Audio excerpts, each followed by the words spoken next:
Give me a good line. Chocolate is still chocolate, you know, whether it's friendship chocolate or romantic chocolate. Chocolate is still chocolate, you know, whether it's friendship chocolate or romantic chocolate.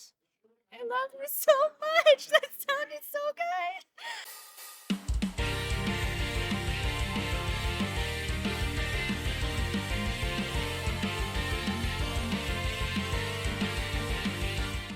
Hey, Elise Baughman here with Anime Adventures. I am with Jennifer AuBuchon today. Oh, hi, everyone. It's so exciting to be here. We're at Anime Dallas, and she's got quite the history with Anime Dallas, so we are going to get into that. She is a voice actress, and she is a convention coordinator. I can't wait to hear more about that.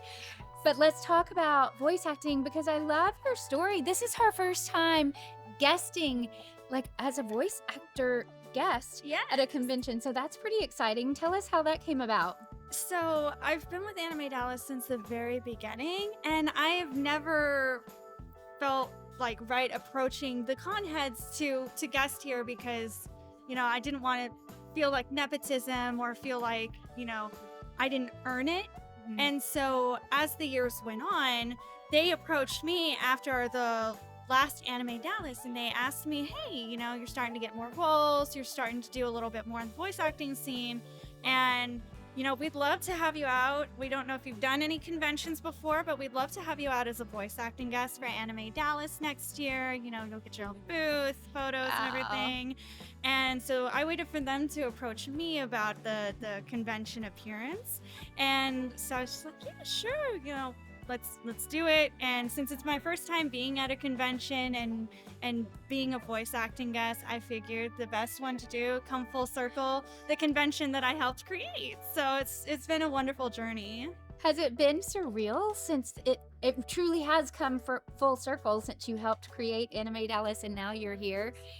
What has been that feeling like to be here as a guest? But of course, at the same time, like help run things. So I get on site on a few days before the convention starts. So those first few days, I'm really in convention planner mode, making sure that all the rooms look good, that we've coordinated with the hotel on room layout changes. And I think it really hit me when I came into the actor room and I saw the pipe and drape and I saw like my face on the banner and I'm just like, wow, I'm someone important now. What is this? So I felt like it was overwhelming when I first saw it, Really? but I was like, I'm very happy to be here. I'm just like really excited to just, you know, meet fans and just talk with people. You know, I was in a panel earlier today and, you know, the other panelists were just so relaxed. The MC made everything feel very natural. And so there was just no awkwardness that I was kind of afraid of because, you know, it's my first time. But, you know, the nerves after like 2 minutes, all right, we're in this, we're doing it. So cool, because I just started doing conventions in 2018, and I remember my first panel, I was like, what am I going to talk about? What do you mean I have to do a panel and set what? So it is kind of that weird feeling your first time. Well, I'm glad it went well. I actually helped create the voice actor panels. And you did? Okay. Yeah, well, yeah. So it helps on that side of things. I really tried to tailor the voice actor panels this year and help the voice actors like give them all the information they need to be successful, so they're not walking into the panel room like, what type of panel is this? Is Q&A, story time? You know, are we gonna be just talking amongst each other? What are we talking about? What's the topic? As well as giving them the description that our attendees see for the panel. So when we walked in there, we knew exactly what we're talking about. Our MC was fully informed. So that was one of my biggest goals this year, is to elevate our voice actor program to make sure that everyone's comfortable. That's so great for you to be an actor and understand the actor side when you're planning things from the convention side. And sure enough, it's been so much fun to watch her like put on her convention hat and then her actor hat. And she even came yesterday and had on her convention hat and talked to me about something, and she's very organized with a binder full of stuff and could just flip right to it and go, oh, well, this is going on this date and this date. So I loved it so much. I appreciate that as a fellow binder and nerdy organized person myself. I loved that. Hello, are you interested in being a voice actor? Or maybe you're already a voice actor. wanting to further your abilities? Well, you're in luck. Elise Baughman is now teaching voiceover classes. I happen to be one of her students, Tyree Bass. If you're interested in learning more about this opportunity, head over to elisecoaches.com. So I want to talk about, before we get into your characters, I do want to talk about convention world a little bit, because Yes. while we talk about conventions on my show, I don't know that we've really taken a deep dive into what that looks like, because you are behind the scenes and you are in the nitty gritty of it all. So backing up, you helped create Anime Dallas, right? So I came in on the ground floor. I Okay. actually started as a volunteer, just a normal Oh, you volunteer our first year. And there was a lot of things that I was like, I feel like this can improve and this can improve. And there's conversations that can be had to just make things better. You know, first year is always kind of rough for conventions because you're learning, you're growing. Yeah. It's a new And this venue, is it's a the new fifth year, real Yes. quick, right? It's the Okay, fifth fifth year. And Okay, so you saw these things. Yeah, I saw these things, and so I started as a general volunteer. The second year, I became a department head of our programming team, and then after that, kind of started getting into, you know, assigning the panelists, talking with the panelists, and getting them coordinated. So I also make the program for the convention. As well, I started working on staffing, so I'm also HR manager for the convention.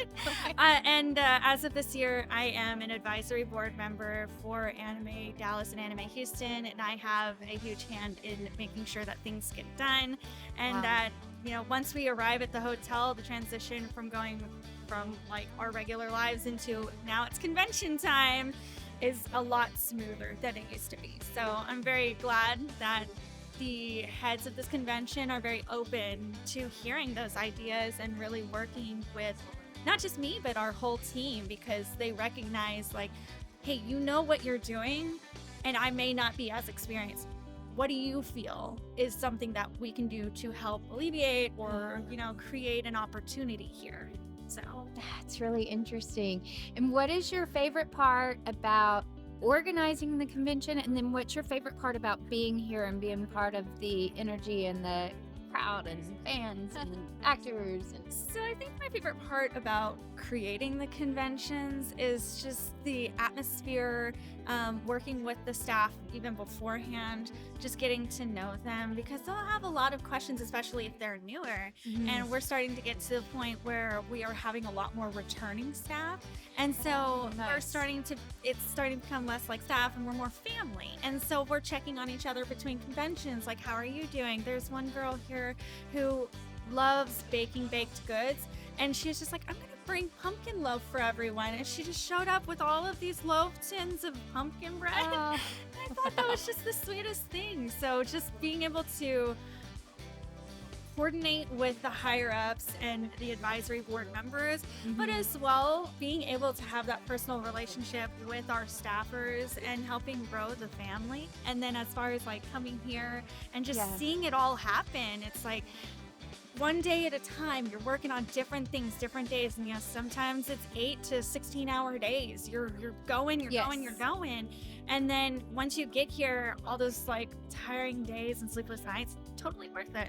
yeah. Totally worth it. When you've got the energy because you're so excited about things, even though it's exhausting, I'm sure, on your part.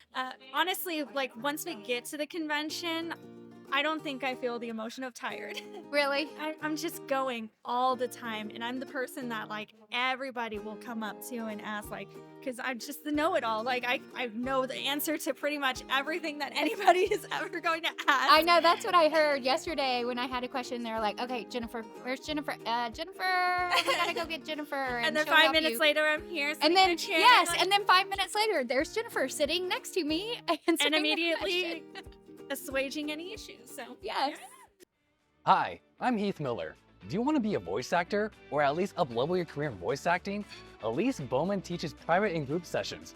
Since I've started her class, I've learned the physicality, the confidence, and just how to improvise and how to become a new character. So I highly recommend taking elisecoaches.com and give it a try. Well, so let's jump into characters because you got some fun ones. Oh, I'm probably blocking it with the microphone. Okay, tell us about this one. So this character is Sakurai Toko. She is from My Senpai Is Annoying. She is the secondary female lead. When I received the auditions for this anime, I really didn't think that my voice was going to fit her because they kind of described her as like older, more sultry, like big really? sister. But I saw one of her lines had the word kitten in it, and I'm a cat fan, so I literally did one take of all the lines for her, not even like sure if I was gonna send it in. And I accidentally sent it in because I labeled all of them, specifically for that particular show.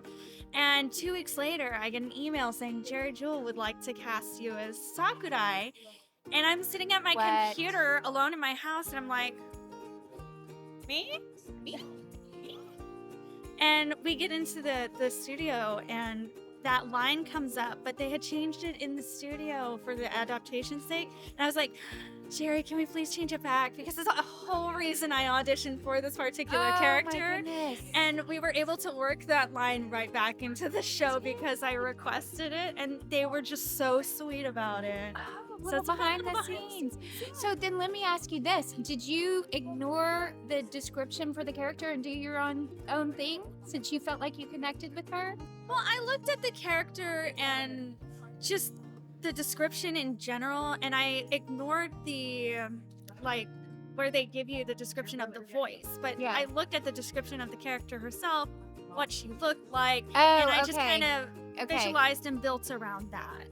Yeah, and so if you haven't auditioned and you're curious what it is, a lot of times they will give us the character description, the vocal description, and then the lines, and sometimes more information, sometimes less information. So that's really interesting. So let me hear the voice. I'll try to copy you. Okay. Give me a good line.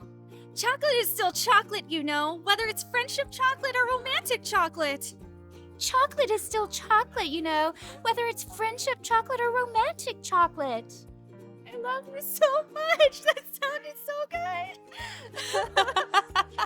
Oh my goodness. Oh, so you've got 3 other great ones. Well, yes.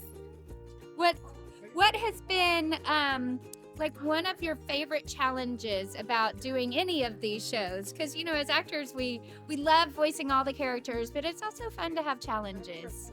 So I will say this character right here, Toko, also Toko Fujiwara from Natsume's Book of Friends. She's kind of an older character, so you have to add that kind of age sound to your voice. And Tatsuki, Takashi, what's going on? And so when I walked into the booth, I wasn't sure what they were expecting of me. And so I just started working with it, and we kind of built this whole sound from my voice. Oh, really? And we kind of just molded what they heard, what I could do. And they're like, can you do this? And I said, sure, let's do it. Let's make it happen.